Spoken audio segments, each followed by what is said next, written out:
I always say at this point, I'm glad to be here, but this week I really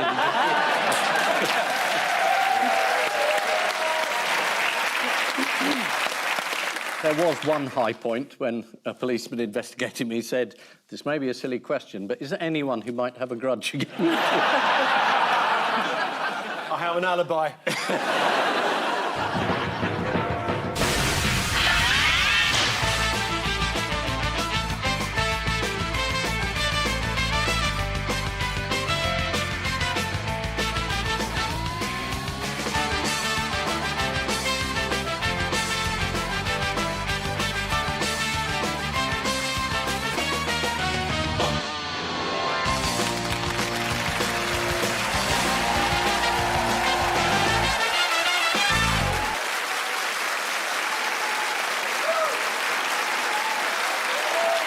Good evening, welcome to Have I Got News For You. I'm Kevin Bridges. In the news this week, in London, 3 men about town meet up with their blind dates for the evening.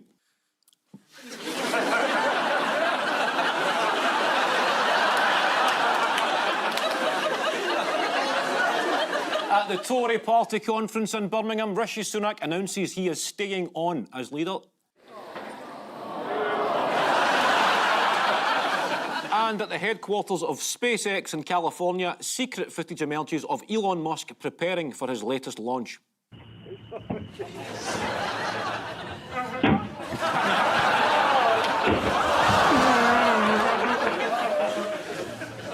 On Ian's team tonight is a journalist and broadcaster who is currently writing a book about the nature of genius. No pressure, but it better not be shite. Please welcome Helen Lewis.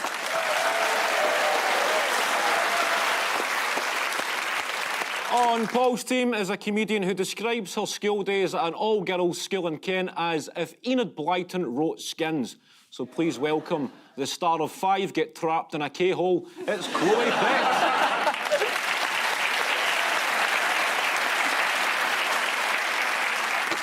We begin with the bigger news stories of the week. Ian and Helen, take a look at this. Finally, a scandal-free government. Things can only get better. Just a change of shirt, change of suit. This is surely about the shortest honeymoon since that one Britney Spears had. Yes. Immediately, Keir Starmer gets in, and lots of people have said you shouldn't take these freebies, you're going to get into trouble, but, you know, he's a lawyer. He doesn't listen. You can't really spend years attacking the Tories for sleaze, and then the first thing that happens is one of your major donors is giving you all this stuff for free. And it's glasses. And you think, don't walk straight into it. He should have gone to Specsavers, is what you're saying. I mean, just like the previous Labour government, if you remember the Blair government, ran straight into Bernie Ecclestone, major donor giving them a load of money and changing policy. And it's, at worst, disappointing, and B, it's the same again. Well, big response from the audience. It's not popular, but it is what's happening. Problems mounting up for Keir Starmer. Would anybody like to play a game? Yeah, what's the game? It's called Fears for Keir. Well, now I've heard what it's called, I don't want to play it. Let's see if I can sell you on the game. Yeah, go on then. It's a randomiser. It's going to stop on a picture, and I want you all to tell me who it is and why they are a fear for Keir. OK, so, fine. Here's your first Yeah, one. good. Can I just check the words that you're saying? Fear for Keir. Fear for Keir. Fear for Keir. Fear for Keir. Yeah. I did Fear think for it was Keir. Feels for Keir. And Feels we were for all Keir. going to be blindfolded and you were going to bring someone in and we had to work out if they were Keir Starmer. I think somebody's threw me under the bus here with these pronunciations. So, OK, yeah. Here's your first picture.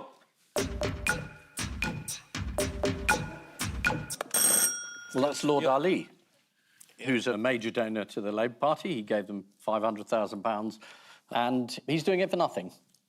He doesn't want anything in return. Well, he did get to have a pass, didn't he, to Downing Street during the transition period, which they then took away from, which he was never really explained what he was there for, apart from sort of vibing. I can't imagine a bit like he's sort of Bez in the Happy Mondays, and he's just sort of there just to kind of keep the energy up. That's how I see him.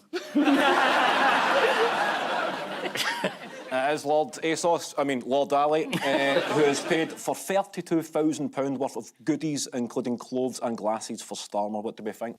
That is actually a Stone Island polo shirt. That is how confident he is he's going to get Oasis tickets. Money well spent. Well, he's given back the money for the Taylor Swift concert. He's paid back £6,000 worth of Tickets. I would like to register a complaint about this story, which is that none of the stuff that he paid for is weird enough to be funny. And I think that is the real failure of this Labour government. What I want is my politicians to spend money on things that are weird and useless. Well, like the duck house. The duck house was great. Yeah. Who has a duck house? You look at that and you think, that's mental. No one has a duck house. It's just odd that he didn't see that this was going to be a problem. It makes you think maybe he's not very good at politics. The idea that you're saying, I'm going to give back the donations, well, some of them, well, a few of them, well, OK, those ones. It's not exactly saying, yep, you're right, let's be clean and transparent. I personally have a theory on why he gave the Taylor Swift tickets back, and it's because, I'm not sure if you guys have noticed this, Taylor Swift and Theresa May dance in exactly the same way. Like haunted marionettes. And I think he gave them back because he didn't want to get trauma flashbacks if he went to the Swiftie concert. He'd be handed a friendship bracelet that just said Brexit means Brexit. OK, what was Keir's excuse for accepting £20,000 worth of free accommodation? It's really nice. You said it was for his son to take GCSEs. That's correct. He defended his family staying at Lord Ali's flat so that his son could revise in peace for his GCSEs, adding, it's your one chance in life. It's a bit unfair on the retake market. And if he screwed up his exams, he could always learn a trade, something humble. I don't know, a humble toolmaker. What about his defence for taking free football tickets? This is the executive box, isn't it? Because if he sits in the stands, it might be a security issue. Yep. He said he can't take his security detail into the stands, so if I don't accept a gift of hospitality, I can't go to a game. Don't go then, you dick. What historic event did Keir get a free ticket to? Was it the Battle of Hastings? The Euros. Correct. The Euro final, Spain versus England. A memorable evening for everybody in Glasgow. Here's Keir enjoying a chat during the game. You fucking watch, Sam. Time for another fear for Keir. There we go, a pensioner giving him the wanker sign with Andy Blank. Do you know what this is in relation to? Yes. This must be the winter fuel payment being taken away from richer pensioners. I don't think anybody wants the winter fuel payment to be cut. Mainly because it means your parents are going to have to come and stay. Everybody is angry. Check out this Daily Telegraph headline. Jeremy Corbyn was right. That's like the sign of the apocalypse. How did Starmer manage to upset his own party on the issue? By pushing a vote through. He had a party conference vote on the fuel allowance and he moved it until after he had already left to avoid embarrassment. One trade unionist accused Labour of moving the vote to the graveyard slot, along with a fair few pensioners this winter. Was anybody able to articulate a defence of the policy? Older pensioners, you know, I won't be there for a very long time, but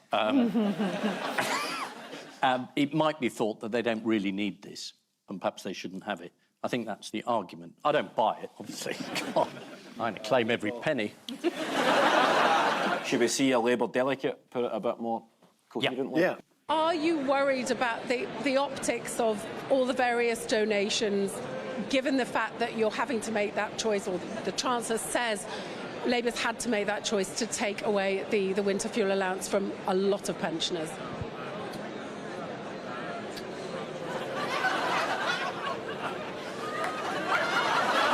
I think...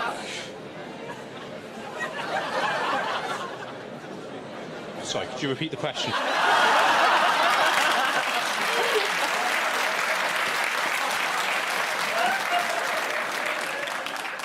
It was a really miserable conference for Labour. But who tried to lighten the mood? Absolutely no one, as far as I can remember.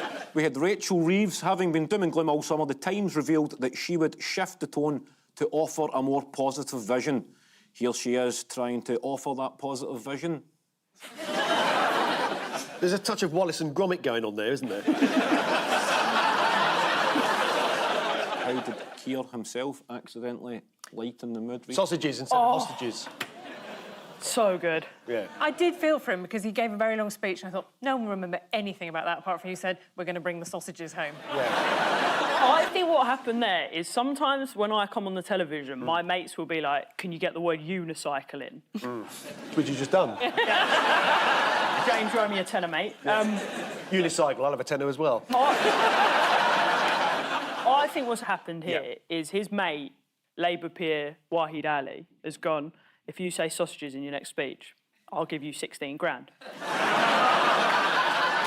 And he knew that hostages was coming up and he saw an opportunity. That's what I think has happened. It's a product placement, effectively. Sounds plausible. Can I just say that the night Keir did that, I was doing an event with John McCarthy, who actually had been a hostage in Lebanon. And I thought, oh no, this is really bad taste. I don't know what's going to happen. John McCarthy stood up and said, as a former sausage...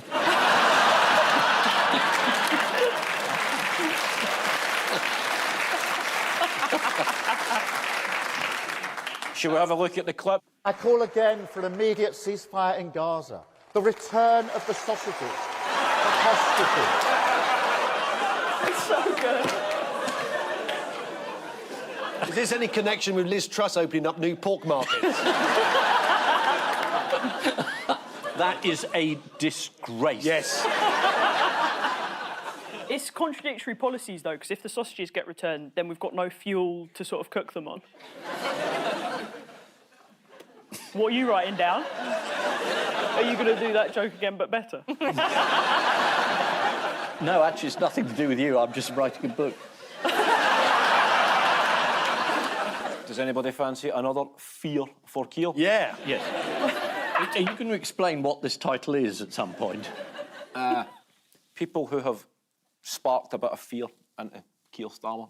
Right, I just thought it was a band I hadn't heard of or something. Fine. Tears for Fears, the band. I knew there was something you weren't telling me.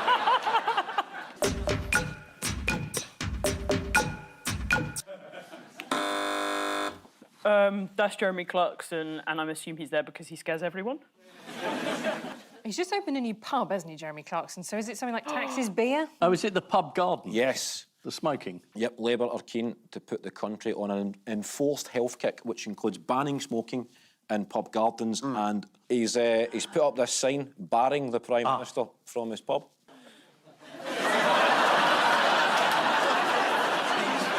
He's misspelled it, though, so we're going to have a loophole. Which means the next version of this round is Fire for Kaya. Final fear for Keir. Let's take a look. Who have we got left? Angela Rayner. Do we get points for this? No, we don't. Well, How long have you been doing this show? about 20 minutes. Yeah, it is Angela Rayner. I would allocate a point for that, Paul. Yeah. That's cool. You can have a point, mate, Oh, lovely. for correctly identifying Angela Rayner. Considering they keep telling us there's no money, Labour can't stop splashing the cash. What has Angela Rayner spent £68,000 of taxpayer money on? Oh. This is a private photographer. A vanity photographer. Have you seen what she's been photographed doing so far? So you think for 68 grand you would get a photographer who could remove his own fingers from the picture?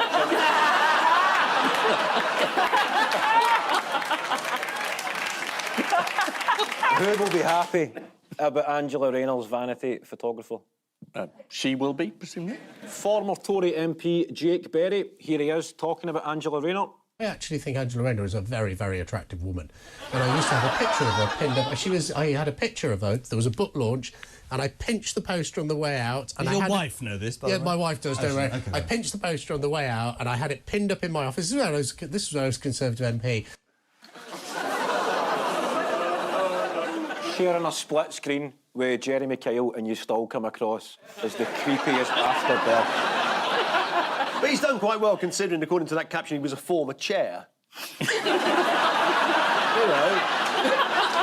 be fair. This is the end of Keir Starmer's honeymoon period. Just 3 months in, a majority of voters already think Labour will lose the next election. put it this way, there are cruise ships in Belfast that have got off to a better start. Following victory on July 4th, Keir Starmer was given the keys to 10 Downing Street and then went straight to Timpson's to get a set cut for Lord Ali. It's not clear what Keir Starmer expects in return for all these freebies, but it has definitely made him a sausage to fortune.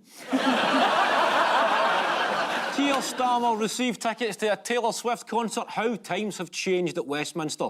In Boris's day, a Swiftie was when you impregnate a member of staff.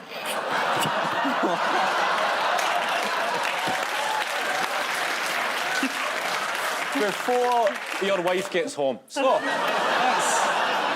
He did write a hysterical column in the Mail accusing Keir Starmer of being sleazy. Paul and Chloe, take a look at this. Oh, Yeah. Sorry, I looked the wrong way. Paul and Chloe, Yeah. take a look at this.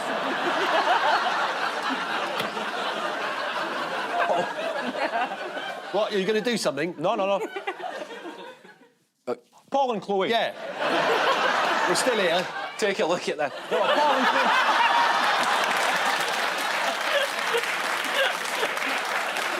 Has it been in the news this week?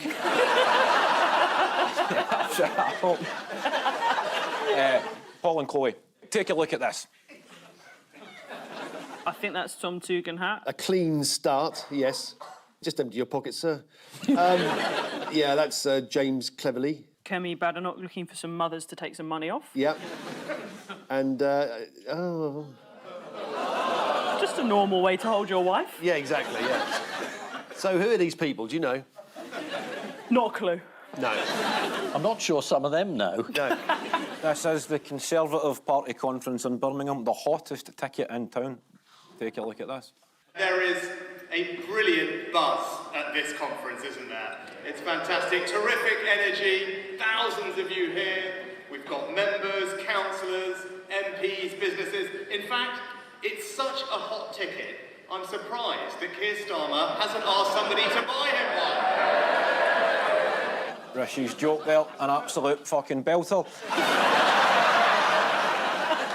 But it's very peculiar. I mean, the party that's just won with a thumping majority is absolutely miserable. And Yes. the ones that have been wiped out and have got no chance for the next 50 decades are going, this is great! I actually think the Tories do like being in opposition. 'Cause it means they can attack the people they really hate, which is each other. They're certainly thrilled. They thought they had a great conference, didn't they? I've got a problem because as a citizen of a democracy, I want them to have a really good leader, right? But as a journalist and someone who does comedy panel shows, I want it to be Robert Jenrick.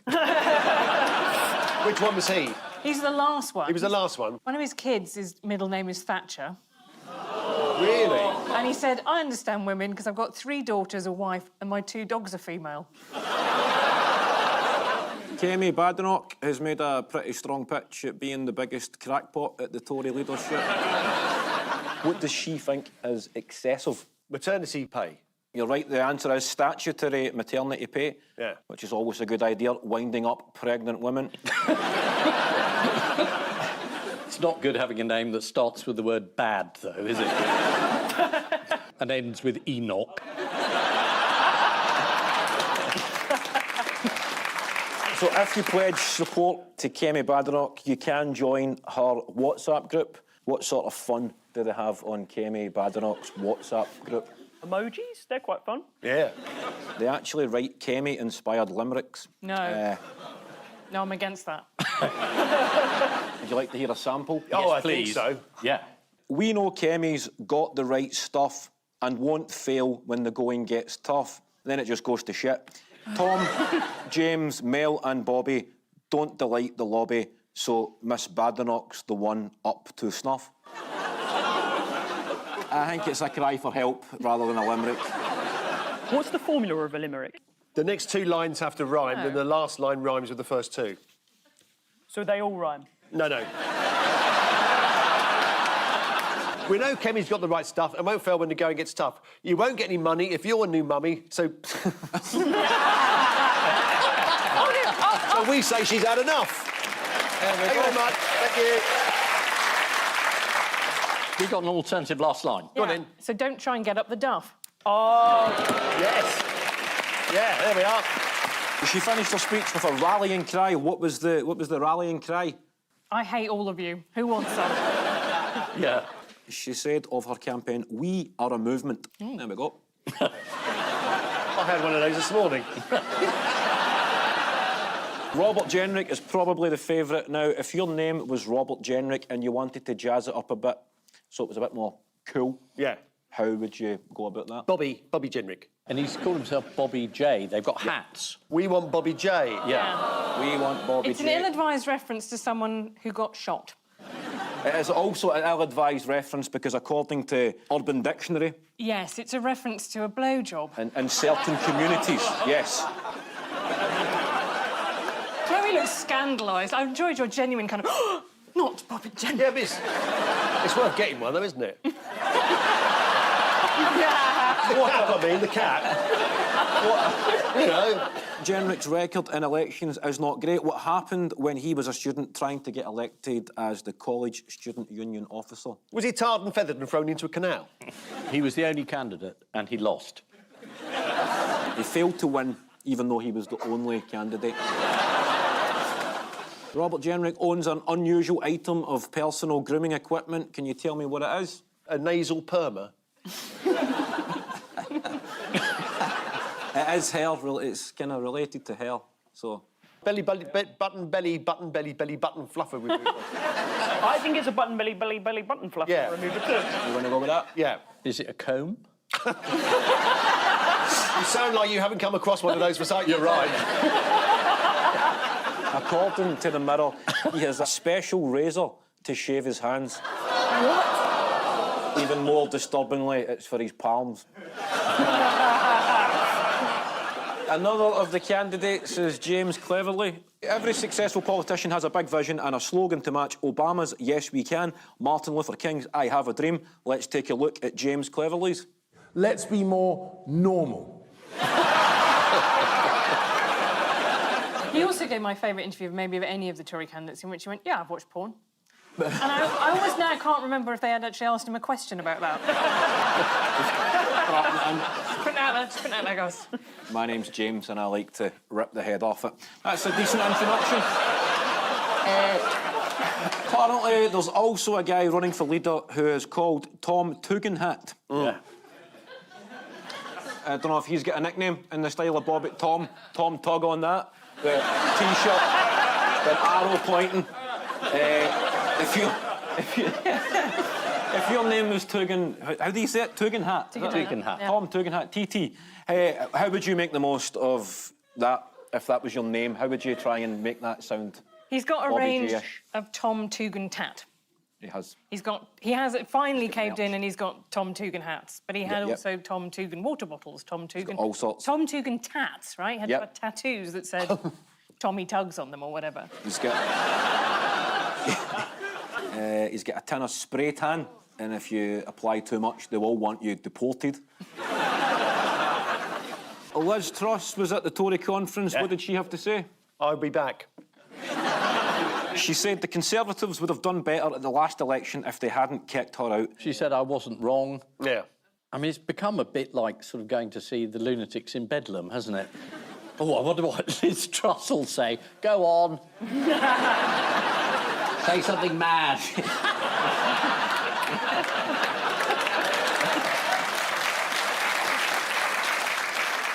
Well, I tell you what she said. Yeah.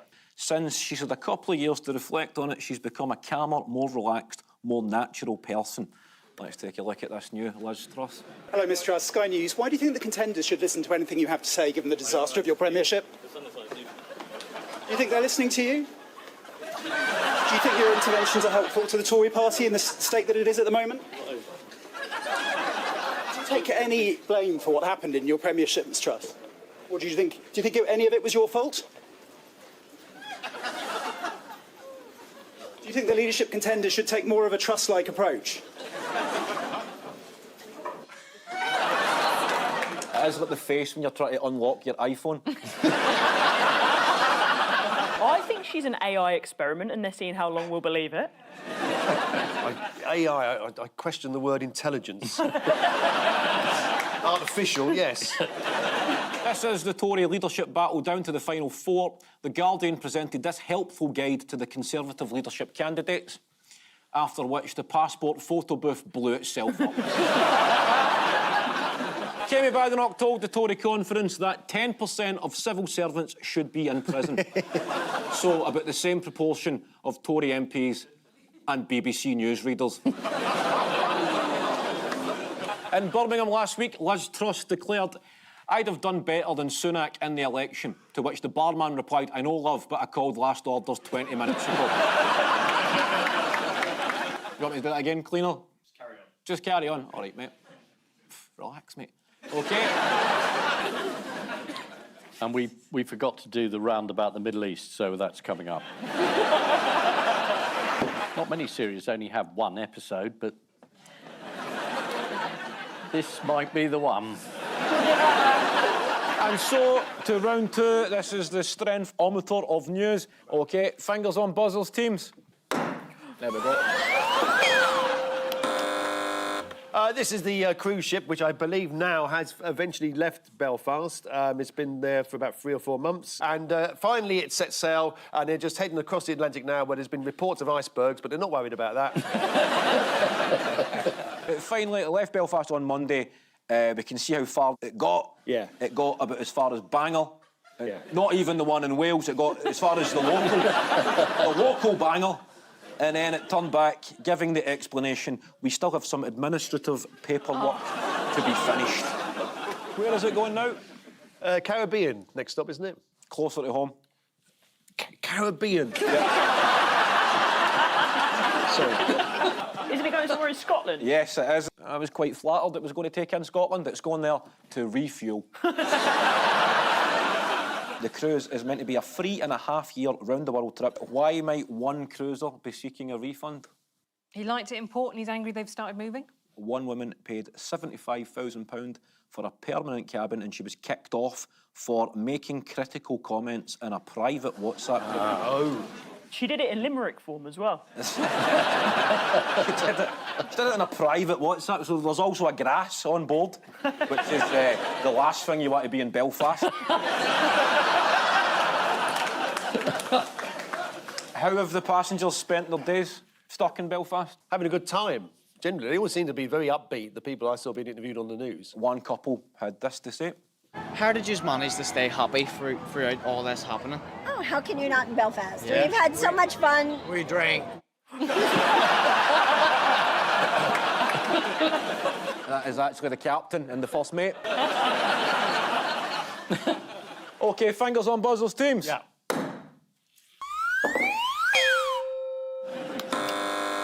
What an unusual thing to do with your mouth. I think this was the debate, which got a lot of coverage at the time, particularly Donald Trump's assertion that people in a place called Springfield were eating pets, eating cats and dogs. Yep, here we go. They're eating the dogs, the people that came in. They're eating the cats. They're eating the pets of the people that live there. Perhaps he's seen somebody eating a hostage dog.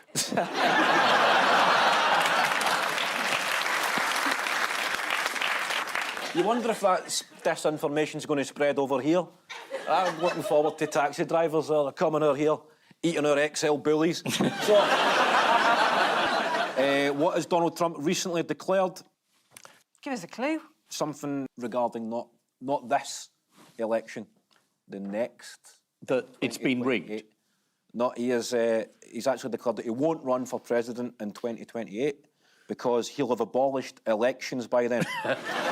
He said, a few weeks ago, he said, in 4 years, you don't have to vote again. We'll have it fixed so good that you're not going to have to vote. So that's exciting. Kamala Harris has been trying to present herself as a sort of Republican light. How has she been doing that?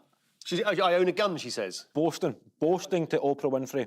If anybody breaks into my house, they're getting shot. What has been Donald Trump's latest attempt to grab headlines?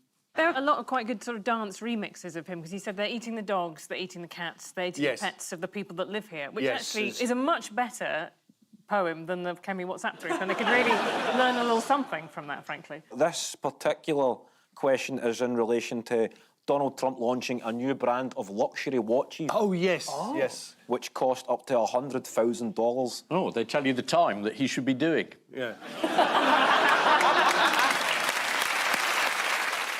Here's the advert.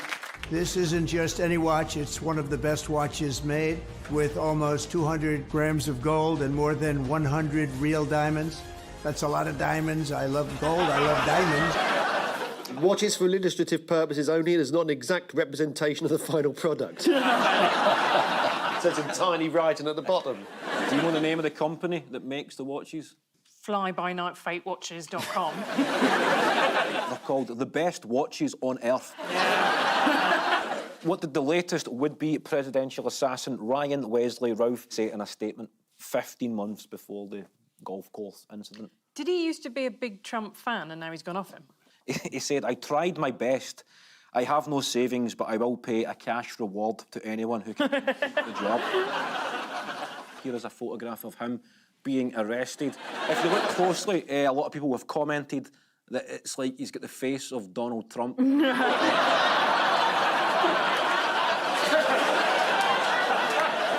None of the people we've mentioned so far is the maddest person in the US election, though. Who would you say that is? Oh, that's the guy, is his name Jackson? Mark Robinson. Mark Robinson. North Carolina. Yeah. The man who could describe himself as a black Nazi. Several mentalists, but this guy is actually running. Well, he's running as an independent. Oh, not the Kennedy. Yes, Robert Kennedy Jr. Yeah, he claimed that he couldn't pay alimony to his ex-wife because a parasitic worm had eaten his brain. That's right. This is true. Yeah. This is one of the 3 important animals in his life. Yeah. Got one of them. Can anybody name the other? The bear. He ran over a bear and killed the bear. No, hang on a minute. He claims he found the bear by the side of totally innocently and put it in his trunk so he could eat it later. Yeah. And then decided, in fact, he was going to put it in Central Park and stage it to make it look like a bike had hit it because he hates cyclists. Yeah. So they've got a worm, you've got a bear, and there's one more. Did he put a bird in to eat the worm? And then a cat to eat the bird? Yeah. It's a whale. Right, so here it's just for everybody that's a bit confused here. There is the worm that lives in his head, right, as we spoke about. The dead bear that he found on the road and then tried to fake an accident between it and a bicycle. And then there is the dead whale that he found on the beach, and according to his 6-year-old daughter, he chainsawed the head off it and strapped it to the roof of our camper van for a 5-hour drive home. A decent story for a 6-year-old on my news Monday morning in school. Which means, at the end of this round, it is Ian and Helen with 2 points, and Paul and Chloe with 4 points. You were right about everything. Time now for the odd one out round, just one between you this week. A statue of Donald Trump, Keir Starmer, Winston Churchill's toilet and Prince Andrew. Both teams. Winston Churchill, he's the only one who had his initials on the toilet door. And the others... only one likes being urinated on. Is it something to do with excretion? Because Winston Churchill famously said, I'll give nothing but my blood, sweat and tears. Prince Andrew famously said, I'll give nothing but my blood and tears. Yes, there's a statue of Prince Andrew that's gone up somewhere and people are very angry about it. I think it's at a university or something where he's a rector. Are they all memorials in some way? Because the urinal has, quotes, an association with Winston Churchill. It's in the Treasury. Rachel Reeves wanted to take it out because she said she was the first female chancellor. She was smashing the glass ceilings and the urinals. But they said you can't. And even putting a cover on it would cost $8,000. Is there a statue of Sir Keir Starmer? No. They've all stayed in place despite calls to have them removed, except Keir Starmer, who has removed a portrait of Margaret Thatcher despite calls for it to stay. Yes. So what reason did Keir Starmer give for removing this portrait? He said he didn't like her looking down at him. Yeah. Starmer's biographer said the PM found it unsettling. And he's replaced it with a much cheerier picture. Of Attila the Hun. Who wants Winston Churchill's toilet to be removed? And Rachel Reeves, where? I think Helen said. Rachel Reeves. Yep. Chancellor Rachel Reeves. She's not happy that her private bathroom at the Treasury contains the 90-year-old urinal. How many MPs do you think have had a go on that? Had a go on it? Yeah. That's cool, isn't it? Why was it not removed? It's historic. It's historic, but upon her appointment as the first female Chancellor, Reeves was told that merely applying to remove it or cover it up would cost around £8,000. Yes, £8,000 to remove a urinal. Somebody's never heard of a sledgehammer. In other news, what is offending visitors to a National Trust house in Somerset? It's the open-air toilet that was put there by Henry VIII. It kind of looks like an open-air toilet. The actual answer is a new art installation at Tintsfield House has been compared to a big pile of poo. There we go. And here is a picture of said big pile of poo. That is like the all-bar-one toilets in Luton Airport. What is Prince Andrew yet to be removed from? He's not been removed from the royal family yet. He hasn't been removed from the house he's in. He's effectively squatting, that's right. King Charles is still trying to evict his brother from the Royal Lodge, despite him stepping down from official duties over 5 years ago. He's been told to pay the costs for the property's upkeep or to And he must be getting royalties from all those dramas he's in. Every time I turn on the telly, there's another one. In other royal news, what new addition to the royal family has sparked a media frenzy? Oh, Beatrice, is her name, is pregnant? No. That's too big, man. Dial it down a bit. Oh, they've got a new kitten. Yeah, someone's got a dog. No. Somebody's got a new something. Somebody's got a new something. Hip replacement. Is it a new hat? Prince Charles got a new hat and he's now king. Yeah. There's Bobby J on it. Charlie R. That's an old joke. It was when the Queen was still alive and Prince Charles turns up at this event in Dunstable. He's wearing this sort of fur-lined hat. And somebody said to him, "Why are you wearing that?" He said, "Well, when I said to the Queen I'm going to Dunstable, she said, 'Wear the fox hat.'"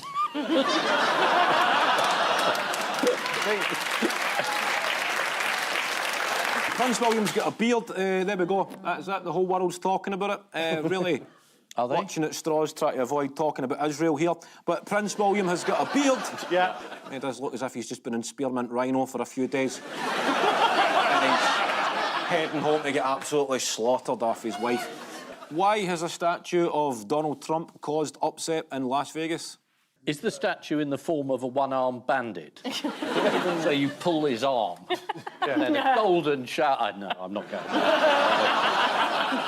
Have you got a picture of it? Do you want to see the picture? Yeah, yes. go on. So it's offended. Oh, Here it is from a different angle there. Look, there's a little hostage there. What is the title of the artwork? Does anybody want to have a guess at that? Is it Naked Greed? Oh, that's good. Oh, I like that. The little prick.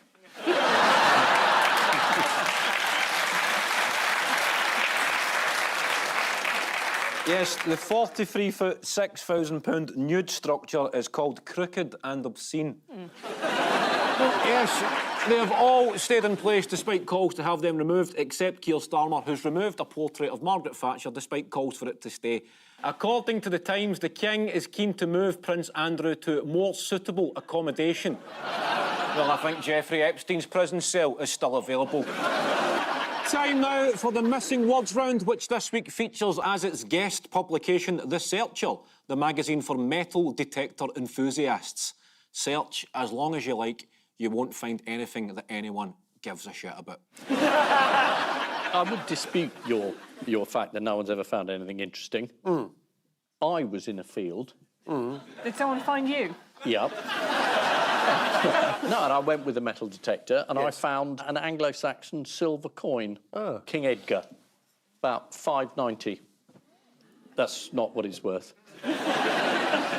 We start with UK Conkers tournament up in arms over what?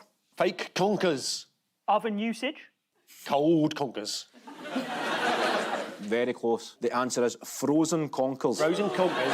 This is Conkerfon in Hertfordshire, where one angry competitor said that using frozen conkers was cheating, pure and simple. There we go. Thanks to Labour scrapping the fuel allowance, there's going to be a lot of pensioners with frozen conkers this winter.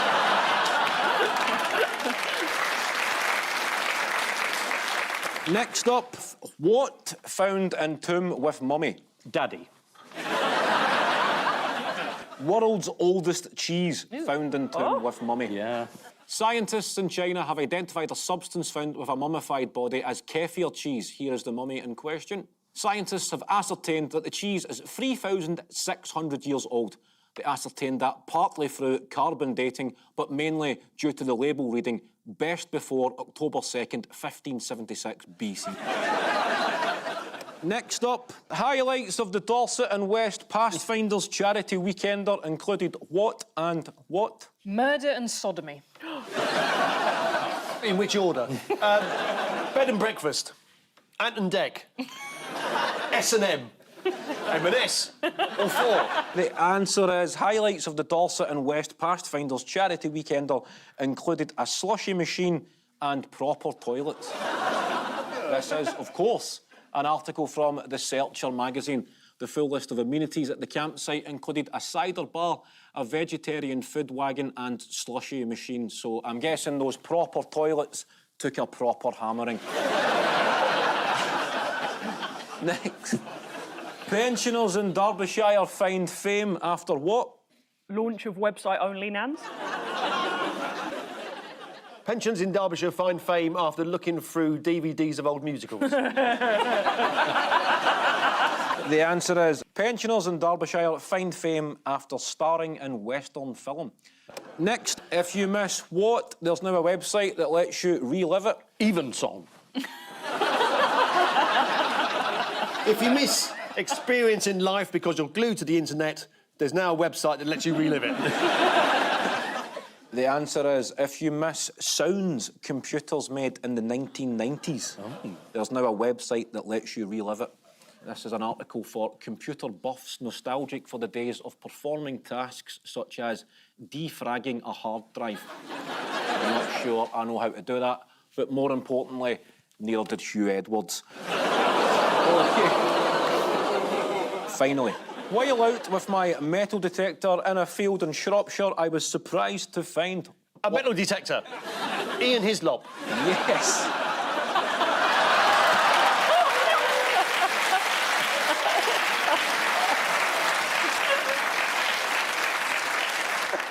We've got a picture of Ian here. You look as if you're building a joint with that guy, Ian. So, the final scores are Ian and Helen have 3 points, and Paul and Chloe have 7. Well done, Paul and Chloe. Well done.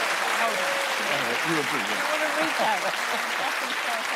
On which note, we say thank you to our panellists, Ian Hislop and Helen Lewis, Paul Merton and Chloe Petts, and I leave you with the news that at the new Ryman's megastore in London, after setting his heart on the giant hole punch, one customer wonders whether he could claim it back as office supplies. At a retirement home in Fife, one lucky nana celebrates having won this week's bingo jackpot. And in London, a new artwork is unveiled at the headquarters of the National Institute of Proctologists. Good night.